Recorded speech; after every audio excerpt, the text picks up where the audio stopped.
ശ്രീകൃഷ്ണ ജയന്തി ആഘോഷങ്ങൾക്കൊരുങ്ങി പെരുമ്പാവൂർ. വയനാട് ദുരന്തത്തിന്റെ പശ്ചാത്തലത്തിൽ ഇത്തവണ സാംസ്കാരിക പരിപാടികളെല്ലാം ഒഴിവാക്കി ശോഭയാത്ര മാത്രമാകും ഉണ്ടാവുകയെന്ന് ഭാരവാഹികൾ വാർത്താ സമ്മേളനത്തിൽ. സിനിമാ താരം ദേവനന്ദ ഭദ്രദീപം കൊളുത്തി ചടങ്ങുകൾ ഉദ്ഘാടനം ചെയ്യും. പുണ്യം ഈ മണ്ണ് പവിത്രമേ ജന്മം എന്ന സന്ദേശമുയർത്തിയാണ് പെരുമ്പാവൂരിൽ ഇത്തവണ ജന്മാഷ്ടമി ആഘോഷങ്ങൾ നടത്തുന്നത്. 26-ാം തീയതി വൈകിട്ട് 5 മണിക്ക് Perumbavoor government boys higher secondary school പരിസരത്ത് നിന്നും ശോഭയാത്ര ആരംഭിക്കും. 12 കേന്ദ്രങ്ങളിൽ നിന്നുമാണ് ശോഭയാത്രകൾ എത്തിച്ചേരുന്നത്.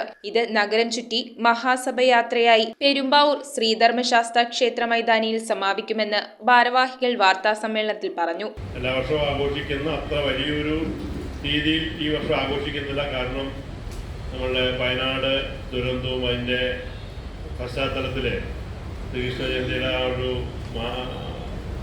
പൊലിമ എല്ലാം പഴയ രീതിയിൽ ഇത്തവണ ആഘോഷിക്കുന്നുണ്ടാവില്ല. എന്നാലും ചെറിയ രീതിയിൽ നേരത്തെ തന്നെ നിശ്ചയിച്ചിരുന്ന ഒരു പരിപാടി ആയത് കാരണം നമ്മൾ ഈ വർഷം അത് ആഘോഷിക്കുകയാണ്.